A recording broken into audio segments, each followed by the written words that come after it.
And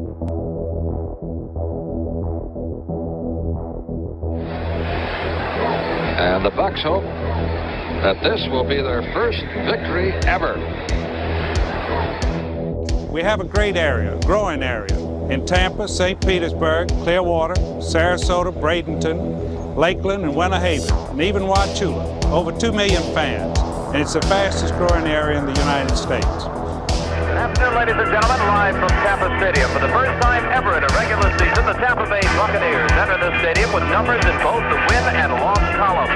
The Buccaneers came onto the field to a wild standing ovation from the some 60,000-plus fans at Tampa Stadium. They did not introduce any players individually. The PA announcer said, "Ladies and gentlemen, your Tampa Bay Buccaneers." Welcome to San Diego, California. Super Bowl 37. It is Tampa Bay versus the Oakland Raiders. Third down, 18. Dropping Gannon, looking Gannon, throws up the middle. It's intercepted at the 40. Derek Brooks 30. Brooks to the 25, 20. Derek Brooks all the way. There it is. The dagger's in. We're going to win the Super Bowl. Super Bowl, baby! Boom, boom, boom! Yeah!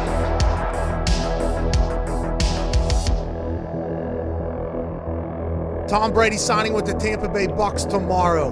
Holy hell. Tom Brady going to the Tampa Bay Buccaneers. That's going to be a tough team to stop, I think, at this point.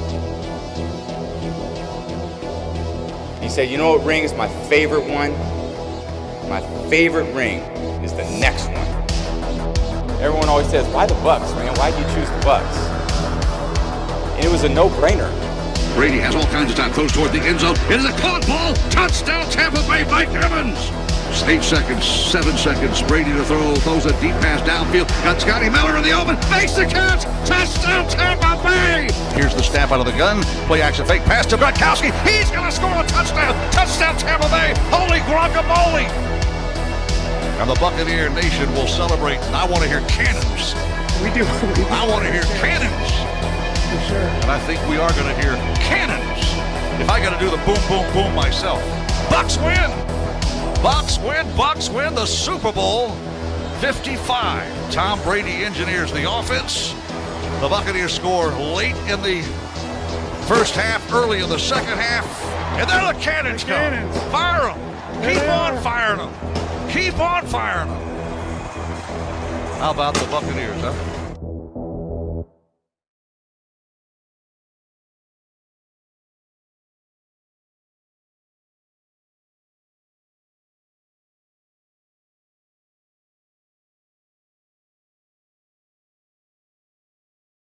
This is the Big Nasty. Yeah, Big Nasty. Hall of Fame Tampa Bay Buccaneer fan, baby.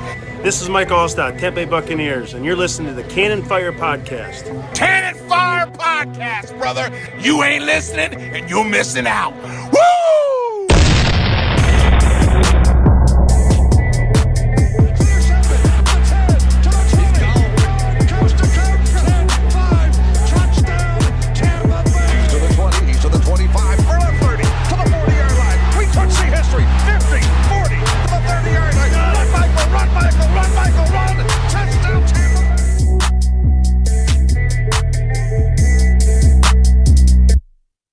Welcome back, ladies and gentlemen, to a brand new edition of the Cannon Fire Podcast. Back at you today live on YouTube for episode 198. I'm your host, as always, Rhett Matthew, joined alongside me, my good buddy and co-host, Philly Bucs fan himself, Mr. Evan Wanish. And we are officially 13 days away from opening night of the 2021 NFL season. Thursday night football, the Dallas Cowboys come to town, and the defending Super Bowl champion Tampa Bay Buccaneers will play them in Raymond James Stadium. We've got one more preseason game in front of us, and while the Bucs haven't given us a whole lot to be excited over these first two preseason games, we will see the starters. We'll talk about that plenty. There's a couple of guys who still need to have a good day. We'll cover who that is, and maybe some overall expectations for this team looking into the second half, as we know the starters are going to be taking up mainly the first. But welcome back to the show. Let me reel this thing in. Evan, how are you doing, my friend? I'm doing pretty good, and I'm just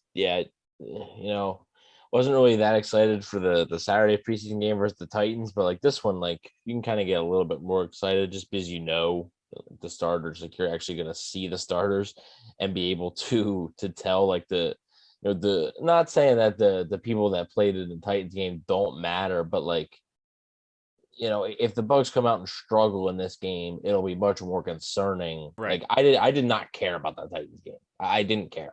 Like I don't care about the performance because if most of those guys are on the field at the same time, that means something went terribly wrong anyway. So. Well, and for your people who love to be overly critical, I think this is the perfect game for it because you have such a big sample size from the starters, right? What did we say last week?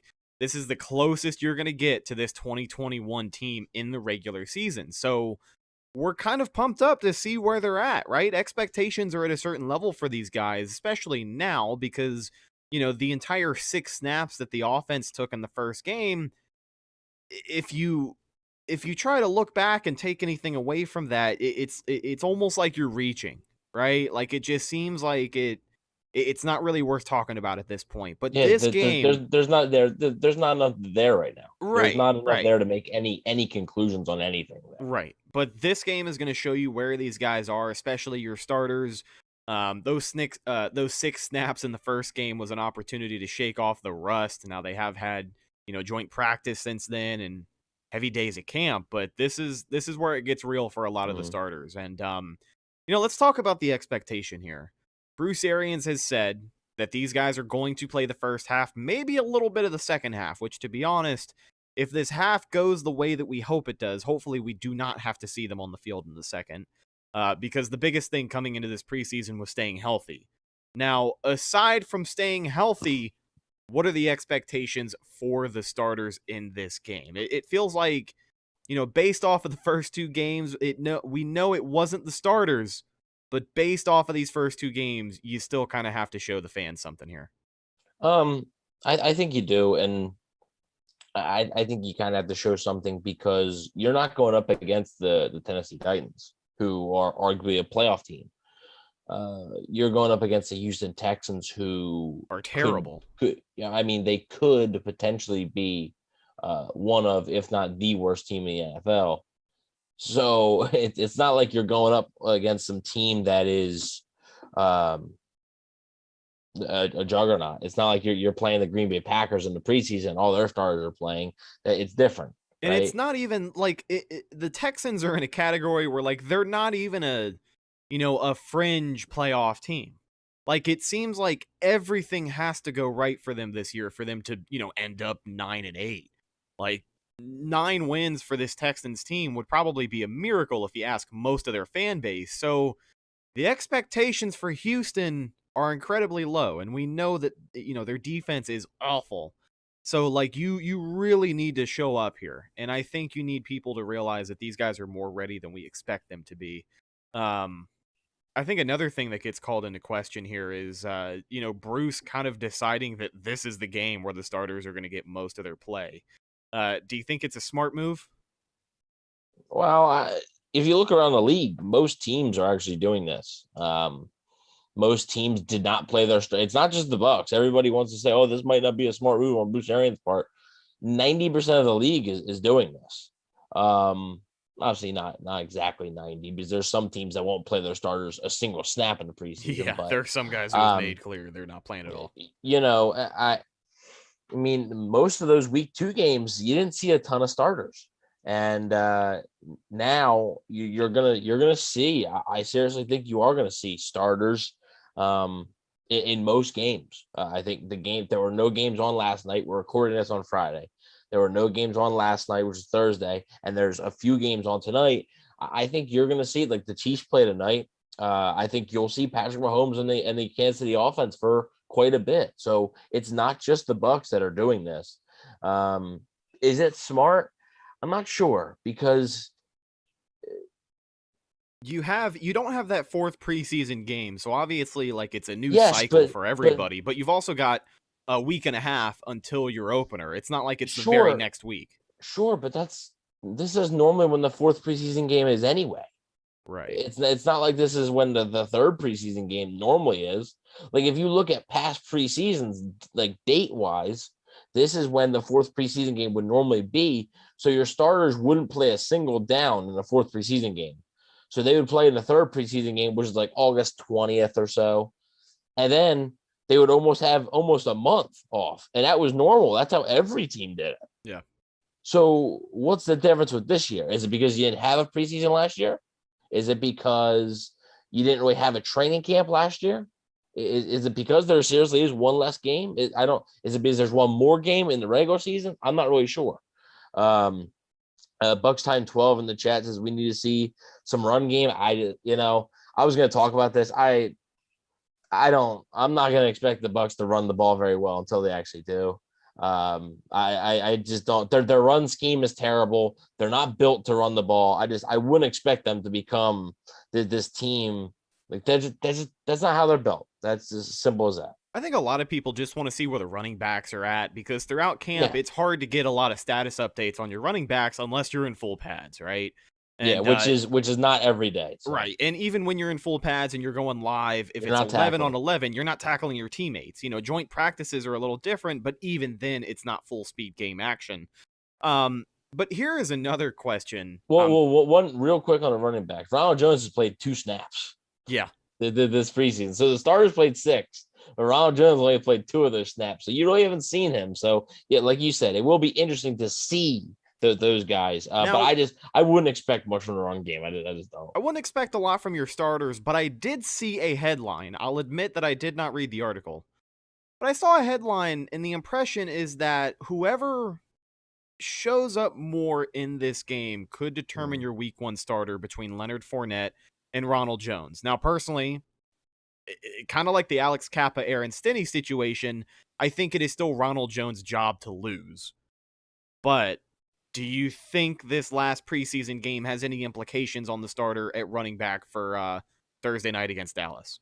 I mean, I think it could, but I don't think the Bucs offense is not a bell cow. They're never going to have that bell cow running back. So I think it could, but at the end of the day, I don't know if it matters who's listed as the starter. I really don't. Yeah, I think we can count on the same rotation we saw in 2020. There's just going to be some games where everybody's like, why are you putting Lenny in now? Or why are you taking Rojo out or putting him in at this time when Lenny was just getting hot? I think we're going to get a very similar rotation unless they figure things out maybe halfway through the season. But no, I agree. I don't know if it'll have that much. So the article was posted by Pewter Report. It was a quote from Harold Goodwin, who is the run game coordinator, so he would know. It was a direct quote from him.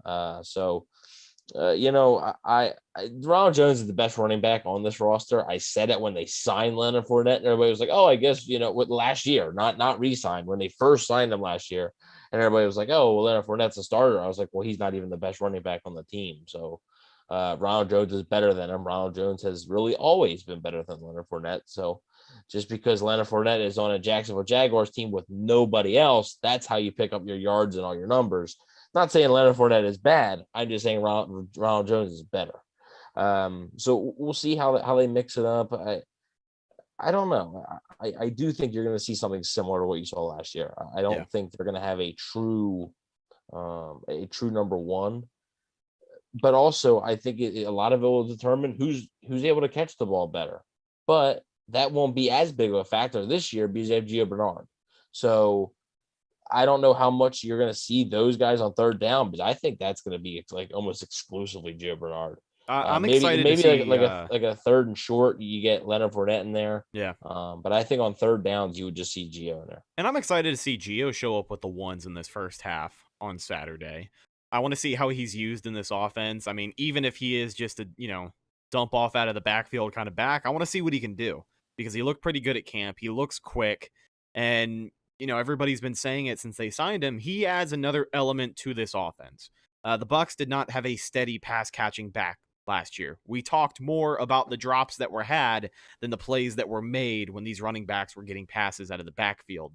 So if Gio can add something different, even if it's just a first down, right? Even if it's a critical third down, Brady goes through his progressions, and Bernard is the only guy there. He gets a first down, and it's like a 6-yard gain. I don't care. That's what he's there for, right? And I think that's what I'd like to see. He's already done that. He has. He did it in the first preseason game. He did it with he did. That was the only first down the starters got in the first preseason game. Was a third down pass to Gio Bernard. So I guess what I want to see is what I've already seen, but I'd like to see it in a much bigger capacity. You know what I mean? Right. Maybe let him get a couple of catches. Yeah, I mean, he's done it with Blaine Gabbert as well. Like I said, I think he's gonna be their guy on third down. I don't think they don't trust Ronald Jones catching the ball. And I just don't think. I think they know that like Leonard Fournette just not it. Like I think they like Leonard Fournette's hands more than Ronald Jones's, but I think they just know that like when you have Giovanni Bernard on the team now, there's less of a need for that. Last year they really didn't have. Last year they had Shady McCoy, but like McCoy was kind of a shell of himself. This year, you know, it's easier because you have that proven option who still has. I mean, McCoy obviously was a good player, but he was also like kind of over the hill at that point. He was a good locker room guy. Gio Bernard seems to have more miles left, I should say, and he should be able to make more of an impact. So when you have that type of guy, that makes your two top running backs not being able to catch. That makes it a little bit of an easier pill to swallow. Yeah. Does OJ Howard get reps with the ones?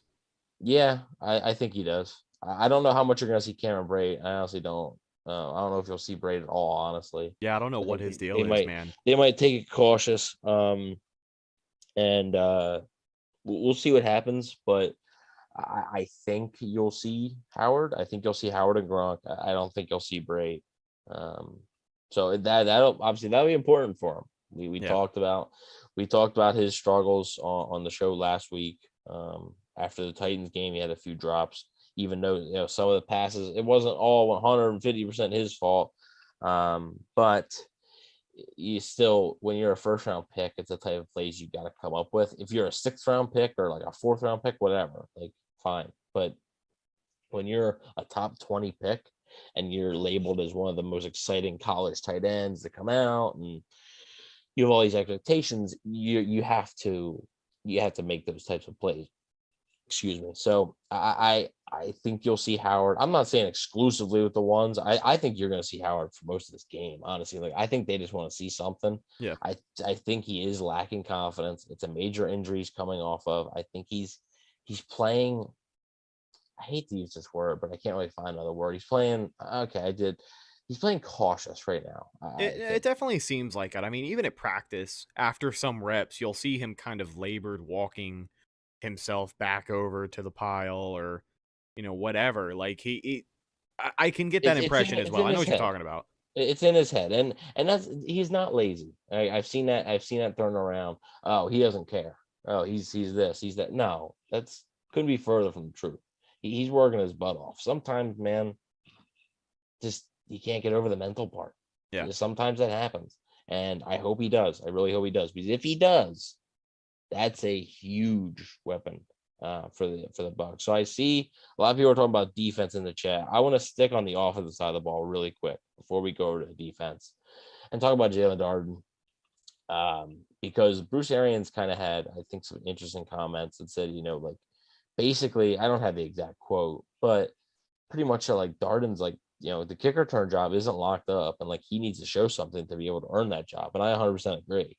Like, other than like he's been pretty much like a normal Bucs returner. Right. He doesn't look much different than anybody else back there. Yeah. So why not make him prove it? So that's why I think the writing is on the wall for them to keep 7 wide receivers.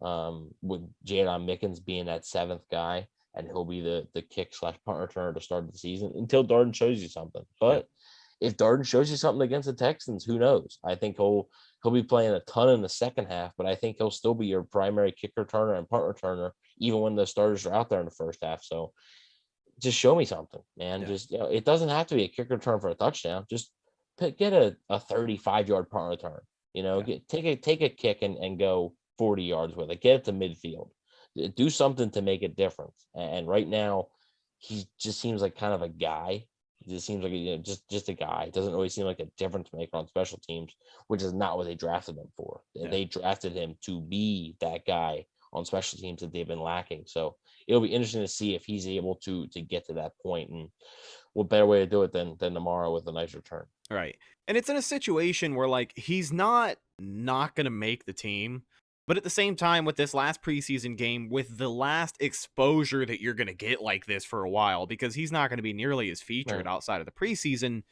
give them a reason to keep you around. Give them a reason to give you reps on offense in the regular season if Scotty Miller's not out there or whatever the case may be.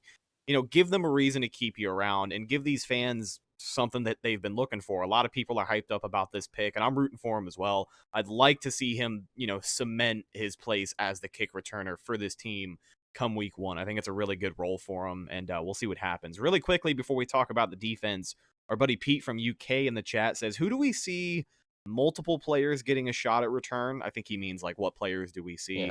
Multiple guys getting back there, or is it just going to be Darden? It seems like the constant rotation this preseason has been Jadon Mickens, Jalen Darden, and Scotty Miller, oddly enough. I don't know if you'll see Scooter. Keyshawn Vaughn, and we're learning that he is not. I don't even want to bring up Keyshawn Vaughn because he's not going to be returning kicks in the regular season. And if he is, then I think they tried to make it happen, but to no avail. He has no business back there. And listen, I'm not as down on Keyshawn Vaughn as the other guy on this show is. But I just don't think he has any business being at returner. It's kind of what you drafted Darden for, and we know he has the resume for it. And even then, Mickens has a little bit of a history doing it for the team last year. But I think you'll see a good mix of guys. I do think you'll see Scooter back there because I think it's a fun concept they like to try, but I don't think he's very good at it either. I don't think he's that great at it. I don't think they'll see him at all in the regular season. But just because everybody, I think a lot of people think, oh, you're fast, so you should do that. Like, that's not the whole thing. There's a difference between like Deshaun Jackson fast and Antonio Brown in his prime fast. Even though I still think they should have Antonio Brown return to punt every now and then because he's shown to be able to do it. So, remember when he kicked that guy in the face on a return? That was great. The Browns kicker or whatever. Yeah. I don't know if he like went for the hurdle and came up short, but dude, he just fucking bam right in that guy's face mask. That was hilarious. So if I had to bet, I would say Jadon Mickens is probably your week 1 returner, but I think they're gonna give Darden a shot every now and then. It's like Mickens has proven he's just kind of a guy. He's a safe guy, he's not gonna like fumble the ball away or cost you there, but he's also not gonna give you a return that really changes things. Was it Jadon Mickens that, and I know this is week 1 of over a year ago, but 2020 week 1 against the Saints, was it Jadon Mickens that muffed that punt return? Do you remember when the guy slid in and they got it? Yeah, that was Jadon Mickens and Mike Edwards, I think, collided. That was Mike Edwards' fault. Mike Edwards it was like, if you remember, Mike Edwards was like running and he had like his head up. He was almost like trying to catch tracking the ball. He was trying to catch like a fly ball that was over his head, like in baseball. He was running like this. Yeah. And he doesn't even look. So like he runs right into Jadon Mickens. That wasn't Mickens' fault. And that's week 1 with no preseason. So, I mean, just a nice reminder of how far we've come, right? Right. Well, yeah, we'll see what happens. But like I said, back to everybody thinks if you're fast, like, you get to be a kick returner. Devin Hester wasn't like the fastest player in the league, but he was just good at it. Like, you got to get it, right? Scotty Miller doesn't really get it. Jadon Mickens gets it to a certain extent, but he's not like an elite. He's just returner. not as shifty. I don't even think he's a good returner. I think he's an average, he's an average punt returner. That's not what the Bucs are looking for. That's clear because they wouldn't have traded up and drafted a guy like James Darden. If they were looking for just average there, they wouldn't have even done that. So we'll see what happens. I'm rooting for Darden. I like Mickens too, but it'll be interesting to see. I think Darden will get plenty of shots. I'm just not sure at this point if he's going to be able to do enough to make up for some of the struggles he's had. TB12 Goatman in the chat says you got to be a little crazy to be a punt returner, referring to Antonio Brown just kicking the shit out of that guy on that one punt return. G Vegas said if we need a hurdler for a returner, let's try out Ross Cockrell's sister. Jacko Bluntly with a great idea says, bring back Michael Spurlock, huh? How about that? Not even a top 10 exciting play in Bucs this year. Oh, shut the hell up. This guy hates kickoff returns for touchdowns. I think that's a top I 5 never play. see him, so I think that's a top 5 play in Bucs history, especially when Michael Spurlock broke the curse, man. That stadium went wild. I cover the Bucs, so I'd never see it. So I don't know what that feels like. One last thing I'll say about being a returner is like it's weird because to be built for the position and to do it the best that you can do it, your ball carrying vision has to be higher than the average running back. And I would say your speed, you have to be quick, but it's all about like acceleration, right? Like you got to kind of be able to make your cuts quick, direct traffic. Yeah, you got to be able to make a decision on what you want to do. Exactly. That's why the ball carrier vision just comes in so clutch. And that's the term that I use because that's what Madden classifies it as. But you know exactly what I'm saying, right? Like picking your blocks, picking where to go, directing traffic, and just finding holes that not everybody else sees. But hopefully that's what Jalen Darden can do if he goes out there and it makes a scene in this last preseason game, which is the hope. But let's talk about the defense. We've talked a lot about the offense. We covered special teams, even returners. Actually, we got some more special teams we'll talk about later. But let's talk about the defense while we talk about the starters. Is Joe Tryon going to be out there with the ones? I mean, I know a lot of people are like getting annoyed with the hype from this kid because it's man, he really hasn't played anybody.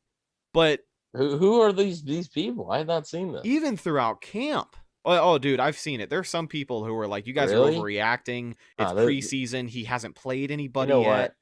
What? Those people are lame. So just let them be lame. Let them be lame. Man. But is Joe Tryon going to get some snaps with the ones? I will say that I believe he does. We've heard all about these fun looks that they bring out at practice where like him and Shaq Barrett load up on one side, or, we talked even before, you can kick JPP inside and have Tryon as your primary outside guy with Shaq on the other side, or rotating in and out when one of those guys might need a break. Just all the different looks and the possibilities on defense. You got to believe he's going to get a healthy amount of work in the first half. And if that is the case, the question then becomes, is he going to be running with the 2s and 3s, or is he going to get his work with the 1 and kind of be done for the night? I don't know if he's going to get a healthy amount with the first team because that will require a lot of third downs or like third and long, obvious passing situations. Because you're not going to have JV exclusively, inside. And maybe he doesn't at all because maybe that's something that maybe Joe Tryon subs in. Joe Tryon Shoinka subs in for like a JVP or Shaq Barrett. Maybe he subs in, but maybe Todd Bowles doesn't want to give off that JPP inside or Shaq Barrett inside look right now. Maybe he doesn't want to give that away in the preseason. You got to remember it's going to be pretty vanilla even on offense.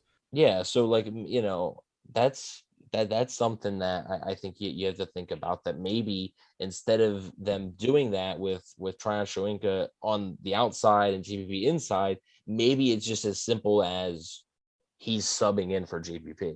JPP's not in one play and he is. Right. I think that's what you can see. I do think he'll get some starts with the ones. I think you will see him with the 2s also. I think by the fourth quarter or so, he'll probably be done. I would guess he plays some in the first half, and then he plays pretty much the entire third quarter, and then he's probably done. But it'll be very interesting to see. Yeah. And I'm excited to see what happens because I know it's preseason, and we get it, right? I literally just said 20 minutes ago that the Titans game, I didn't care about the Titans game because it doesn't matter, right? We've said preseason doesn't matter, but some of the things that this guy is showing off are things that he's never showed before. Not even on college tape, because if he did show it on college tape, he wouldn't have been there at 32. Oh, for sure. So that's the exciting part. And I think fans just want to see more than that. And it'll be exciting to see. He's an exciting young pass rusher. Is almost to me as good as a Not necessarily as like exciting as a quarterback, probably, but like a young wide receiver, like a Mike Evans rookie year when he's catching all the touchdowns and stuff. Like I think fans want to see like the rookie pass rusher. Oh, he's getting around, getting the sack. Sacks are pretty, right? Strip sacks and everything like that. My bold prediction's still the same. So when it happens, Joe Tryon will get an interception this year. That's going to happen. That is my bold prediction, that he's going to get an interception. So I'm very excited to see what Joe Tryon, Shoinka, GTS, whatever you want to call him, Joe Mama, whatever, doesn't matter. I'm very excited to see how he keeps progressing, and just obviously he will slow down eventually because he's not going to see as many snaps in the regular season. He's not going to be playing exclusively every single down in the regular season, but right now it's very fun and exciting. G Vegas says he hasn't been this excited for a rookie pass rusher since your boy Noah Spence, and even then Spence expectations were kind of low. For some people, Huh? speak for yourself. Another thing as well, expectations were low. Speak for yourself, buddy. Our buddy Pete brings up a great point. Todd Bowles had actually said that JTS isn't going to get a lot of work against run-heavy teams, but he should be seen a lot against passing teams. Yes. And that's kind of the situations that we had brought up way back when he was drafted, right? He's a third down, passing down, extra pass rusher that you can rotate in and out. Now, the hype comes in where, God, I don't remember what show it was. It was maybe like a month and a half ago, but we talked about, no, I think it was early on in camp, but like, what's the over-under for Joe Tryon sacks this year, right? I think we put the number at 5, and a lot of people are comfortable with the over.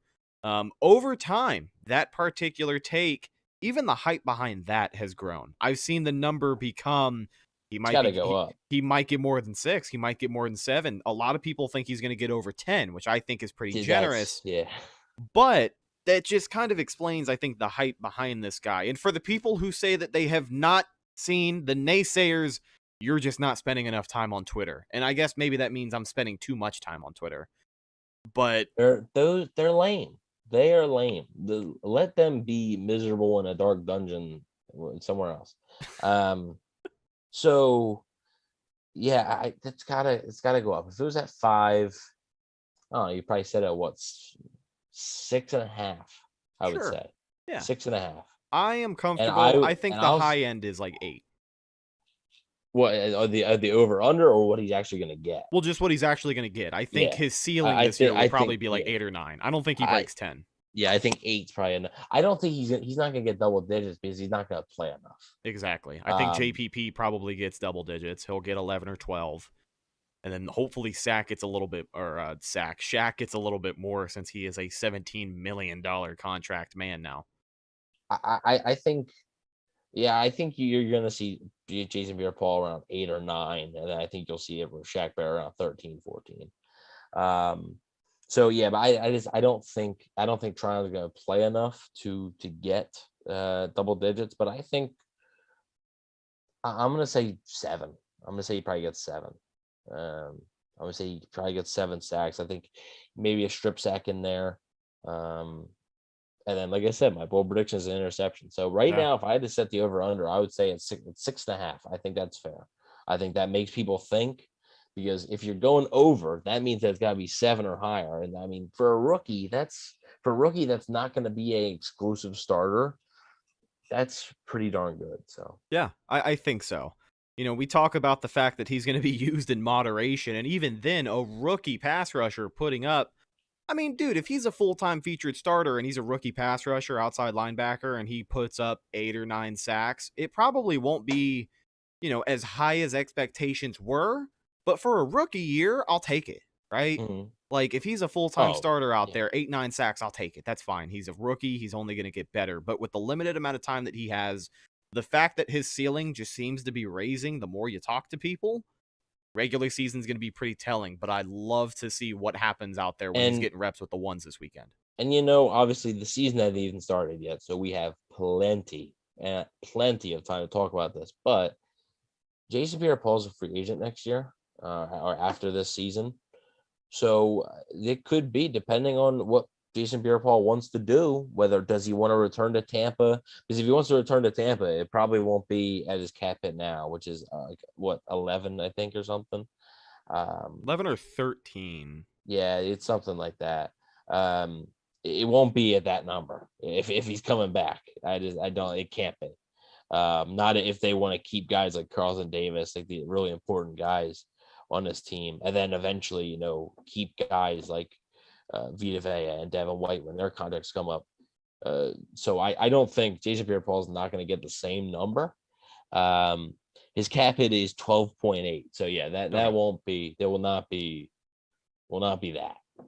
So if he's asking for a little bit much, the Bucs will have no problem letting him go if Tryon really shows out. Is what's going to happen is they'll just be like, okay, we have a younger, cheaper, and healthier option who was just as productive or sometimes more productive than you were. If Tryon Shoyinka has the rookie season that everybody thinks he can have, that's where you got to start to think about that. And the future, Tryon Shoyinka was basically drafted to be the heir apparent to Jason Pierre-Paul. Now, does Pierre-Paul stick around for another year or does he walk? I think Tryon's production will really determine that. If Tryon goes out and has 2 sacks and he's playing a lot and he just doesn't really look like, like starting tackles are really picking him up pretty easily and he's not really making much impact, that I think gives the Bucs more incentive to re-sign Jason Pierre-Paul or to go out in free agency and sign somebody else, because you can't count on Joe Tryon. But if he goes out 7-8 sacks in a limited role, you're thinking, okay, if you put him in a full-time role, is this guy just going to get double-digit sacks immediately? Yeah. Who knows? So I think that is a big determination and something that not a lot of people are talking about right now because we haven't even started the regular season, right? Why talk about free agency? So just something to keep in the back of your mind as you guys watch Joe Tryon this year. Absolutely. So we've pretty much covered the starters. I think defensive expectations are pretty self-explanatory. Just don't get embarrassed. Everybody go out there, do your job, tackle. Damn it, tackle. If there's one thing we need to see from the starters, for sure, is tackling. We have seen plenty of bad tackling on display throughout the preseason, these first 2 games. So if your starters go out there and put on a clinic, that's all. And yet again, I don't think Deshaun Watson's going to play. Like, I don't think he is. I don't know for certain, but I don't think he is. What is this Texans offense? Yeah. It's not like it's the same thing like on the Texans defense, but I mean the Texans defense got Lovie Smith calling the plays. Bucs legend Lovie Smith. Yeah. So I mean, right now, I looked it up. They're the Texans starter. Technically Deshaun Watson, but in his preseason has been Tyrod Taylor.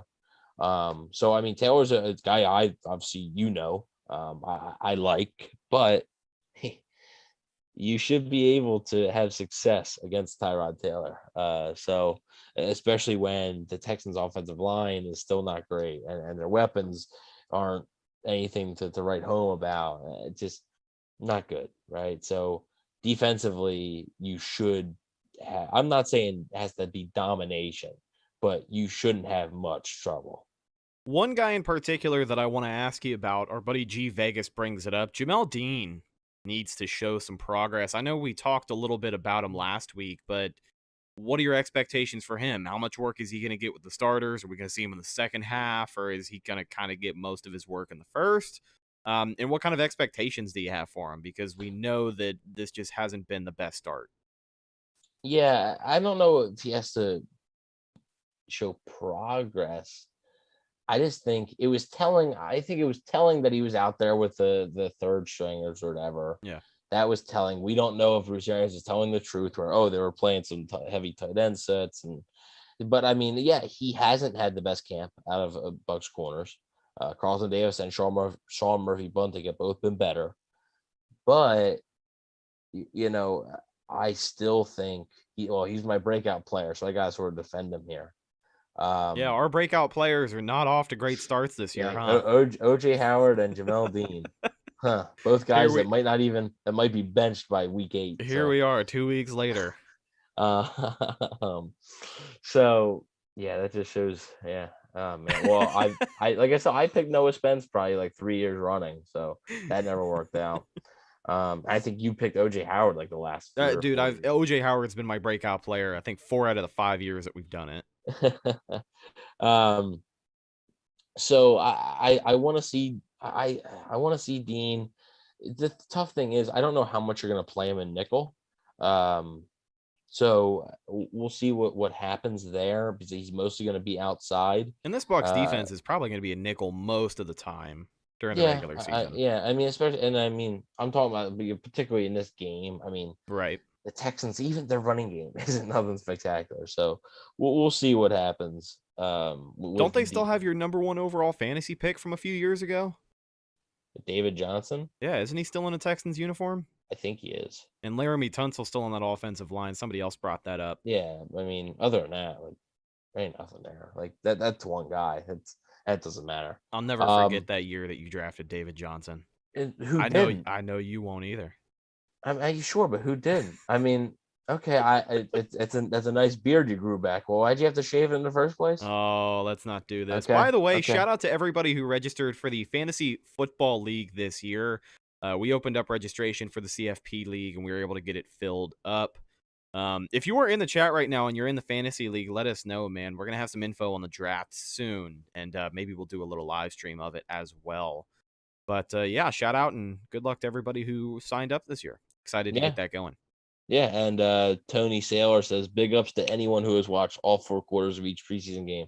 I have to. So, thanks, Tony. Yeah, I have to. So I do, unfortunately. The Bengals game wasn't too bad. And honestly, like the Titans game was a little bit boring, but that home stretch was just depressing. Watching it though, I feel like live was probably a little bit worse. Yeah. Watching it on TV, it wasn't as bad as I thought. Maybe I just had such low expectations. I was like, this is gonna suck. Like, I don't want to watch this. And like I have to watch this. And maybe I just had way too low of expectations, but I can't wait for it. I was like, okay, that wasn't as bad of a watch as I thought it was. So maybe it's just you. Nah, it was bad. I was there in person, and even though I was drunk for the first half, it was bad. Bucs' biggest weaknesses going into the season are secondary and offensive play calling. I don't really have an issue. I guess a lot of people like to always criticize the play caller. Every time I see a first down run up the middle for 2 yards, I chug. I mean, look, it's I don't. Do fans want to see just Tom Brady throw 60 balls every time? Yes. I don't. Yes. Okay. They do. Then his arm will fall off by week 11. So, right, but not everybody understands that.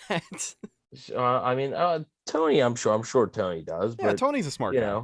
It's just not that simple, and I understand the runs on first down and stuff, but not every pass.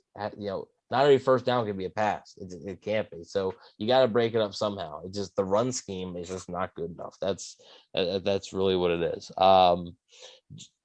Jacko bluntly says we need to draft a playmaking safety. I mean, well, they did 2 years ago, Antoine Winfield. So I mean, they have Mike Edwards there. So those are 2 playmakers.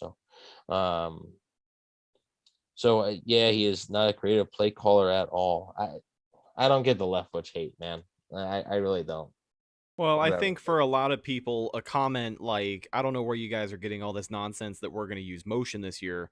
When your offensive coordinator says something like that after statistically being a better football team playing motion the year before, a lot of the people who dislike him are going to dislike him even further.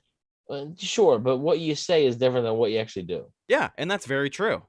But a lot of people like to listen to press conferences and put all their eggs in one basket, which this coaching staff has proved can be a mistake because they do not always tell the truth. Sure, I feel like Byron Leftwich, he gets way too much criticism. I will also agree to that point. Yeah, you would think he is you want to see some bad offensive play callers. There are some worse offensive play callers in the NFL right now. There are, there's a reason Byron Leftwich is going to be a head coach within probably the next 3 or 4 years. It's going to happen. Whether it's in Tampa or not, who knows? But it's going to happen. do we believe that Leftwich is calling the plays, then not BA? Oh, Leftwich is 100% calling the plays. Bruce Arians is not. That was part of the agreement that Bruce Arians made with the Glazers. He said, when I come back, I'm not calling the plays. So, he gets Leftwich gets way too much hate. And I understand that a lot of it was Tom Brady last year, but people think, what do you think? Leftwich just sat there and just said, hey, Tom, do whatever. No, Leftwich was involved in it too. So he's not getting really any credit, I don't think.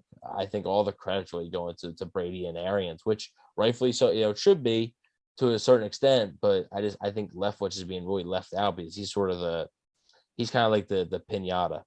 Byron is not ready to be a head coach, which is exactly why I said 3 to 4 years. Yeah, he's definitely not going to be a head coach anytime.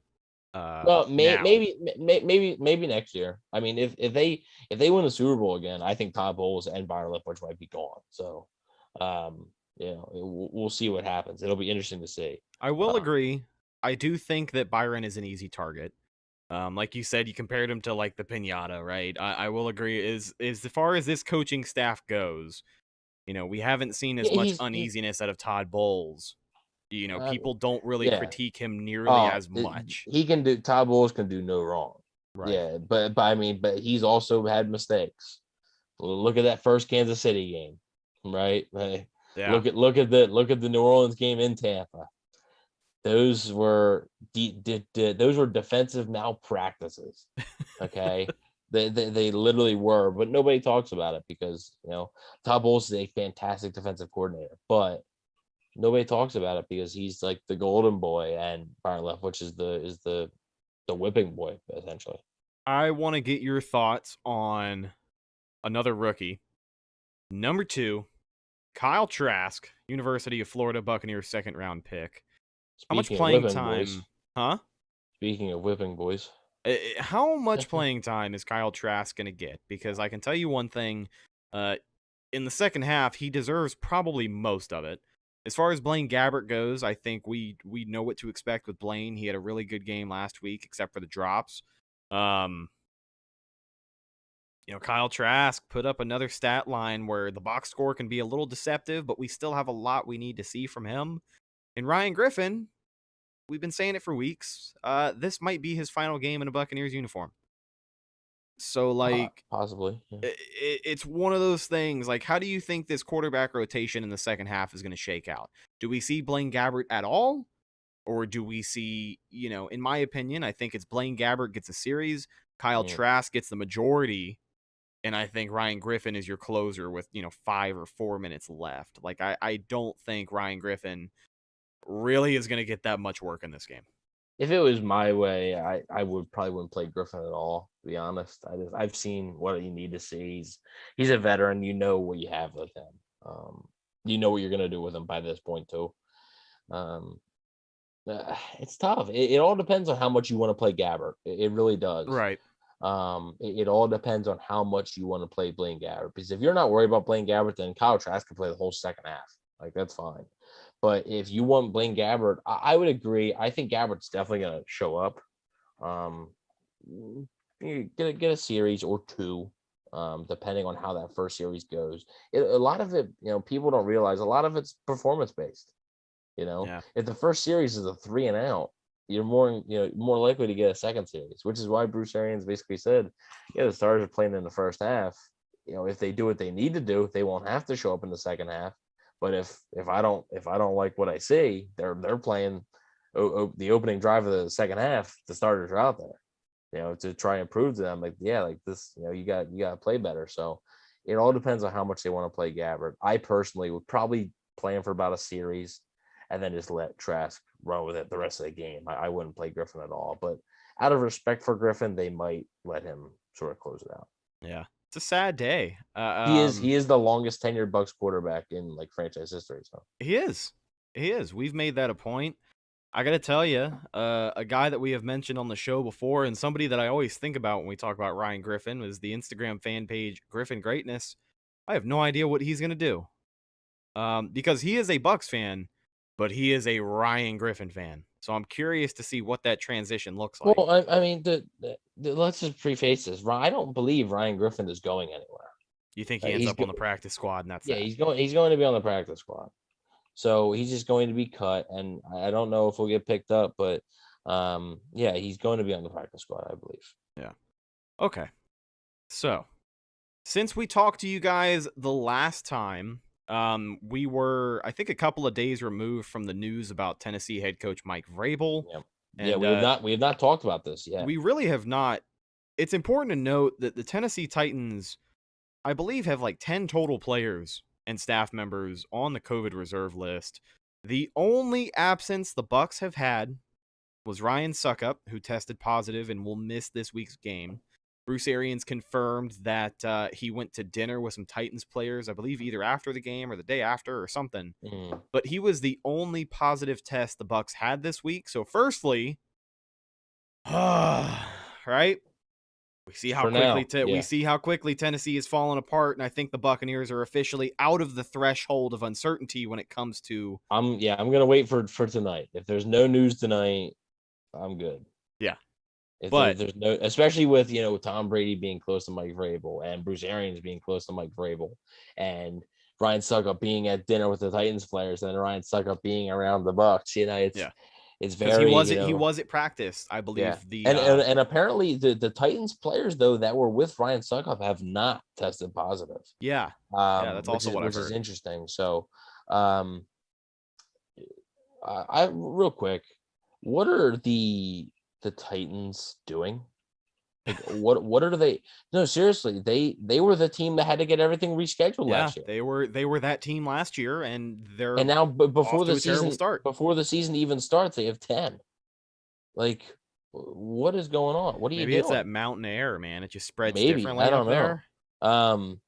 So basically, I believe Ryan Suckup was vaccinated, so there's a positive sign there. Yes, he was. I think they did say that he is. So there's different protocols. I don't remember the protocols. I'll catch up on them before the regular season. I don't think the Bucs really needed Ryan Suckup to play in this game anyway. So now that he's not, it's Jose Borregales time, baby. Breathe a sigh of relief on the COVID thing, and let's go to Jose Borregales, who we talked about, right? We talked about a little bit, and is he going to be picked up by another team? I was on Mr. Bucs Nation. Is he going to be traded? Is he going to be just flat out cut? Are they going to keep 2 kickers? They won't. But Borregales has looked very good in practice, and Bruce Arians has said he wants to get him in-game action. I'm curious, how much in-game action are you going to get him? Is it more in your benefit on a 4th and 3 where your options are to go for it, to attempt the 48-yard field goal with Jose Borregales, or to attempt the 48-yard field goal with Bradley Pinion?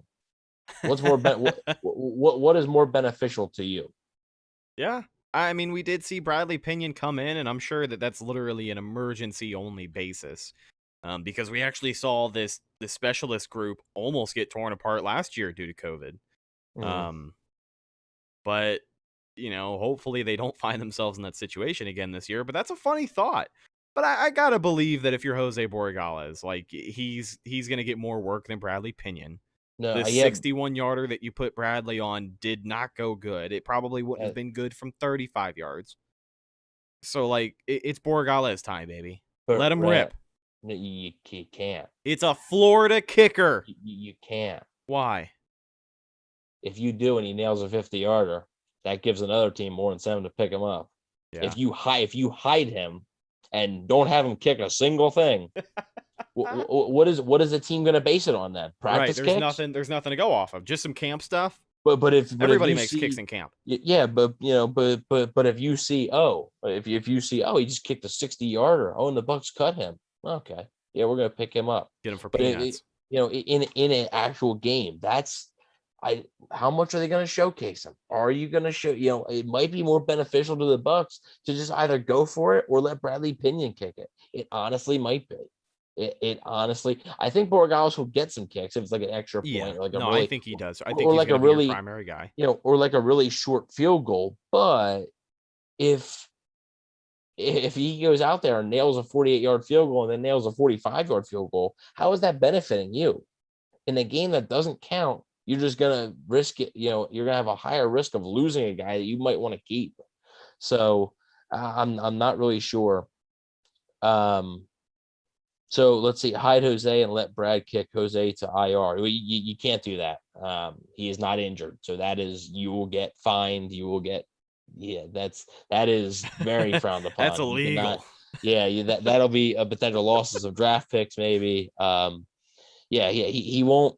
So we'll have to see. But he's not going to clear waivers if he goes out there and really shines. So I think if the Bucs truly want to keep him, the best thing is to just don't send him out there. Yeah. Just don't let him. I definitely like the idea, and it's a viewpoint that I haven't really thought of until now because, as the hype with any new player, you just want to see what this kid is capable of, and I would love nothing more than to see him from the logo just nail it. That doesn't mean some team won't pick him up, even if they don't let him kick. That doesn't mean that, right? Well, I'm not saying that. It just higher your chances that he's gone quicker.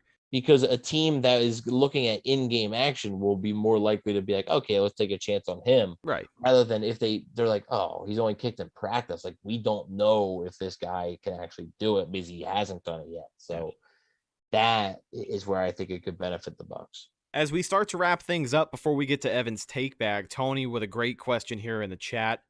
How many scoring drives do the Bucs have on Lovey's cover no-1 defense? If the first unit has to punt on Saturday, I think Leftwich should resign. He's kidding, kind of. But that's a great question. How many touchdowns do you think these guys are going to get? Specifically the starters. I'll say it. I'll say it like that. How many touchdowns over the first half is going to make these fans happy? One, and maybe a lot of the run game. With this fan base, that'd be like 7. So. Right, yeah. I will say 2. I'd like to see 2 touchdowns in the first half. But if you give me 1 touchdown and, I don't know, the second quarter is just running the ball, right? Like your running back, it's over 10 carries, then I'll take it. But I got to see at least 1. At least 1. Show me a deep ball from Brady to whoever the hell, I don't care. But show me that Tom Brady can sling it still, which he can. He can. But just show me, right? Just let me see it. Let me see it. So the Bucs tied 12, so I feel like the Bucs will start this game rusty. Hope I'm wrong. Well, it's a preseason game, okay? Like, even if they do, yes, you want it. Like, this is the game you want to see them. You want to see them succeed in. Like, I get it, right? But at the same time, let's relax, okay? Let's relax a little bit. And also, rusty. I mean, they didn't play versus Tennessee, but like the joint practices were essentially the same thing as the preseason games. So they played in those. And the starters, between the 2 days, I know the first one wasn't nearly as good, but the starters looked good at the joint practices. They still played. Yeah, it's a game essentially. So, I was gonna say I need at least 17 points out of the starters. 2 touchdowns and at least a field goal. Yeah, that's what I need. At least 17. I like it. And to say, yes, this is the Texans, but this is also the NFL. If they punt, it's not the end of the world. Like, I think fans are just expecting this massacre. And it, chill out, okay? If the Bucs score 2 touchdowns and a field goal, but they punt 1 time, are you going to be freaking out over that punt? Like, come on. Yeah. And also, a lot of it's determined on the defense. What if the Texans take up all the clock? Just like, seriously, what if the Texans take up all the clock and the Bucs are only able to get 1 touchdown and a field goal? Are you gonna freak out? Yeah. Well, first off, I'm gonna call Houston a bunch of dicks because that's not how you play preseason football. But well, how is it not? What if it just happens to be that way? I know. I'm just kidding. I picture in my mind Houston purposely taking up chunks of clock. The time of possession split is 25 minutes to 5 minutes. The Bucs started slow all last year. I want them to come out swinging. There was no preseason or training camp last year. Well, that's also not true. I'm sorry. That's not true. They scored the opening touchdown versus the Saints. They scored the opening touchdown versus the Panthers. Those are the first 2 games. They scored the opening touchdown versus the Broncos, Chargers, Bears. So I mean, the first 5 weeks of the season, they scored the first touchdown of the games. That's not true. They didn't really have a problem starting fast. But also there was no preseason, there was no camp. So if we're going to talk about them looking slow, it's because they didn't nearly have the hundreds of reps that they have been getting over these last few months. but they didn't look slow. But so. they didn't look slow. And I mean, who the hell cares? They put they put a ring on that season anyway. So like, yeah, like that season's done. Whatever. That's a championship season. Whatever. Like we're moving on. Last year does not matter. And if the Buccaneers think last season matters, then this year they ain't getting close to the Super Bowl. If they still think last year matters, it doesn't, right? And I'm sure that's what the coaches have told them. Last year, what you did last year does not matter. It doesn't. Everybody is going to be 0-0 on September 9th. Everybody is, and everybody's going to have the target on your back. So it doesn't matter what happened last year. It's a completely different year. There's going to be completely different scenarios, complete different problems, complete different areas of strength. It's a new year. There it is. Every single week here on the show, we wrap things up with our newest segment. It is Evan's Take Bag. Do you have one this week? I have two things, and it's there we go. Take. It's sort of not necessarily. I don't know. Maybe I am taking digs at the fan base, but I kind of feel like this fan. It's something I've been thinking about. I think the Bucs' 8-game win streak last year was great, right? Like obviously fantastic, but I also think it was kind of a curse because what happened was obviously the playoffs. You need to win 4 straight. I get that. That's all fine and dandy, but the 4 straight before that, and just the way they did it, they didn't have much trouble. Fans are feeling like when I talk to fans about the season and just even like seeing the reactions of the preseason, they start to feel like invincible, like nothing can go wrong. No one can beat the Bucs. And that is, you can't go into the season with that expectation. Well, that's why our season predictions were ripped to shreds because exactly. People are like, oh, what are you talking about? Like, dude, I picked them to go 13-4. Like if they win 13 games, it'll be the most wins in franchise history in a single season. Yeah, like, and that's a bad year according to a lot of people. Like, come on, like that's why I think like the 8-game win streak, like they haven't had a loss in like what not 200, a year, 270 something days. Yeah, so what is that, like 9 months or something? Yeah, that they haven't had a loss. I mean that sort of has fans, I think, feeling like nothing is going to stop them. I will tell you that the confidence factor, every game is going to be a blowout, and like I understand having expectations, like I get it, but chill the expectations a little bit. They're not going to be beating everybody by 25 points. Here's the thing, and I'm not defending this behavior because I feel the same way that you do. That's why I also picked them to go 13-4 this season, because we are Bucs fans who have been around the block, who have seen a thing or two, and who have predicted this team to go 9-7, and they went 5-11.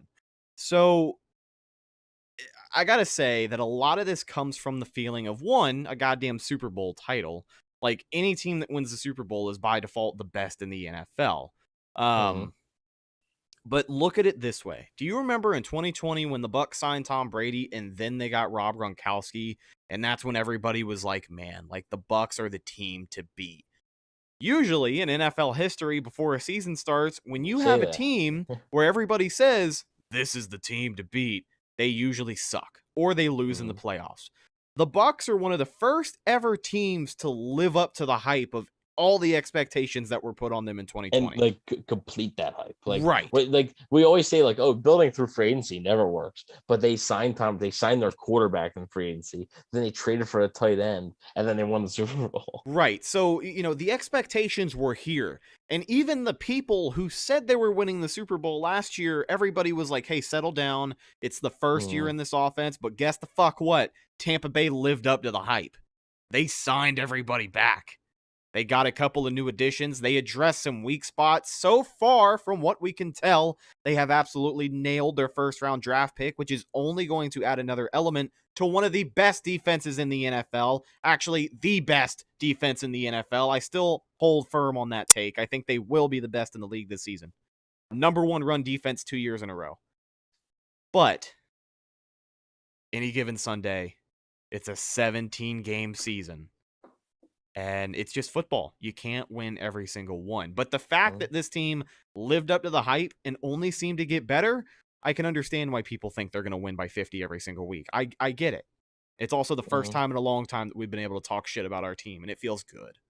Yeah, I get it. It's just, yeah, it feels like, like you said, you made a good, like, everybody's saying, oh, Super Bowl, and everybody's chill out. Like, kind of, if they don't win the Super Bowl, it's okay. And now everybody this year is saying, oh, they're gonna win. No doubt. Right. Yeah, you're setting yourself up. One team, there's 32 teams. One of them can win the Super Bowl. One. Like, it may not be you. Like, I think the Chiefs are gonna be fantastic every single season as long as Patrick Mahomes is their quarterback. That doesn't mean they're going to win the Super Bowl every season. They're not. It just proves that they weren't. Yeah. Right. I mean, Patrick Mahomes has been their guy for 3 seasons. He has won Super Bowl. Rodgers has been in Green Bay all that time. He has won Super Bowl appearance. Drew Brees, 1 Super Bowl appearance. Russell Wilson, 1 Super Bowl, 2 Super Bowl appearances. It's not easy. And in the first one, he got shellacked. Well, Who? hold on. Oh, I'm sorry. Never mind. I'm yeah, thinking of yeah. Denver, who got shellacked. Yeah. Seattle absolutely steamrolled them. I'm thinking it's the other way around.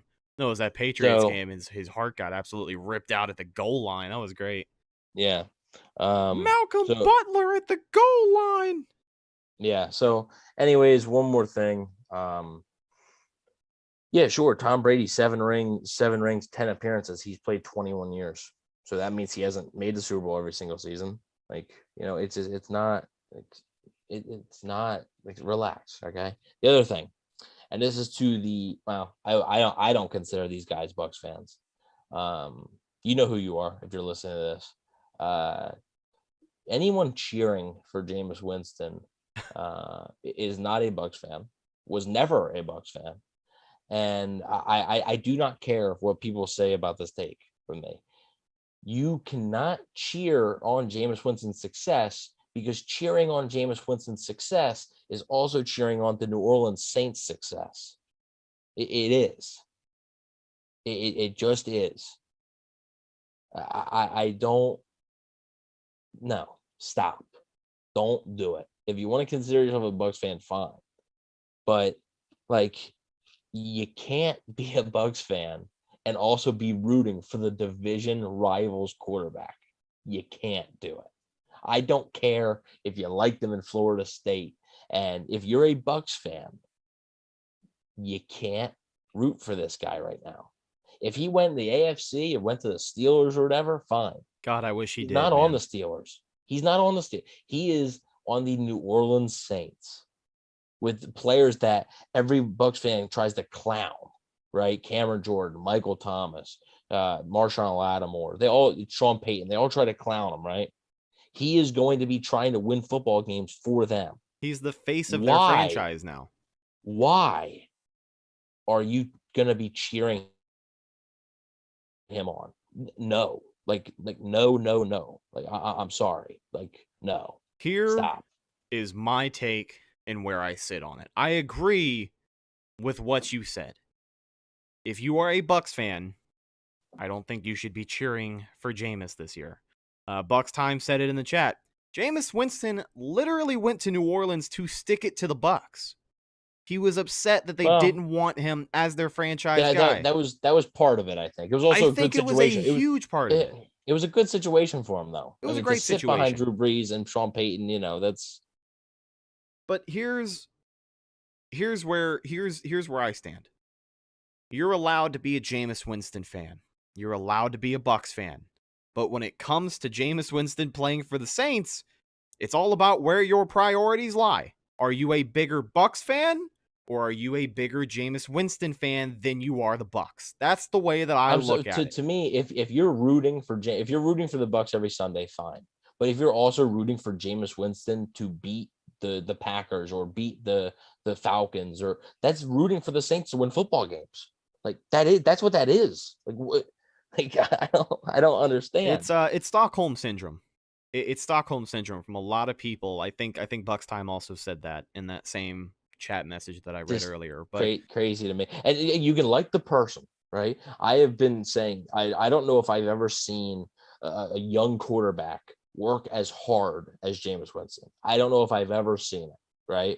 Somebody care as much as Jameis Winston, right? A leader like Jameis Winston, right? For a young quarterback that, coming in as a rookie. Hardest working quarterback in the league, man. I mean, he is. That's everybody knows that. But I don't know if I've ever seen a young quarterback work like him. I really don't know if I've ever seen it, right? No, I agree. I don't know if I've seen it. And that's the thing about Jameis is that while he's here, and also he's a good quarterback. He's good. Like, but that doesn't mean you get to root for him when you're a Bucs fan. You can't be sitting there on Sunday with a Bucs jersey on and saying, "Yeah, Jameis, throw it to Michael Thomas." No. What are you doing? Like, stop. Yeah. Like, seriously, stop. You can be a fan of Jameis Winston, the person, all you want. That is completely fine. Jameis Winston, the football player right now, with his success, as long as he is playing for New Orleans, no, you can't do it. And I seen some, I'm going to be rooting for him except when he plays the Bucs. What are you talking about? Stop. Exactly. Thank you, odd son. Stop it. Get some help. Just stop. Thank God it is the end of the show, right? Preseason, after this Saturday, the preseason is officially behind us, and the biggest season in NFL history is going to kick off with the Buccaneers taking on the Dallas Cowboys at home. It really should be a great matchup. Looking forward to tomorrow to see the starters out there. Hopefully we see them do some work against Houston and their no-cover defense. Vernon Hargreaves out there. I hope he gets just absolutely torched. I hope like Jalen Darden just rips him to shreds and catches a huge touchdown. Probably won't because I don't think he gets any reps with the ones, but it'd be cool to see, right? I would like to see Antonio Brown do it. I know Antonio Brown didn't play with Hargreaves at all, but like I don't know, I would like to see that. Played against them in 2018. Actually scored a touchdown in that Monday Night Football game in Ray J. Yeah, it was against Grimes though most of the time at that point. But. Yeah, well, he wasn't getting paid enough to cover AB at that point. No. Yeah. Ladies and gentlemen, that is the show. Thank you so much for checking out this week's edition of the Cannon Fire Podcast, brought to you by our good friends over at betonline.ag. Check out the show on social media, Facebook, Instagram, and Twitter. Best place to go for updates on the show and, of course, Buccaneer news as it happens. Speaking of Bucs news that happens, you can follow my co-host Evan on Instagram at Bucs_daily, the #1 Buccaneers fan page on Instagram, rapidly approaching 30,000 followers. You can also find him on Twitter at EvanNFL. Last but not least, you can find myself, Instagram and Twitter at Retticus, RHETTAKUS. Thank you guys so much for checking out this week's show. Shout out to the live chat, Pete Payne in the UK, Bucks Time 12, Tony Saylor, TB12 Goatman, G Vegas, the moderator holding it down. Thanks for hanging out with us, guys. We will talk to you sometime next week. I'm actually, this is the last podcast I'm doing in this house. We're moving tomorrow, so hopefully my internet is set up so we can get a game review out at a decent time. But, if not, we'll talk to you guys early next week. I'm your host, Rhett Matthew, signing off from my co-host, Evan Wanish. We'll talk to you guys later. As always, go Bucs.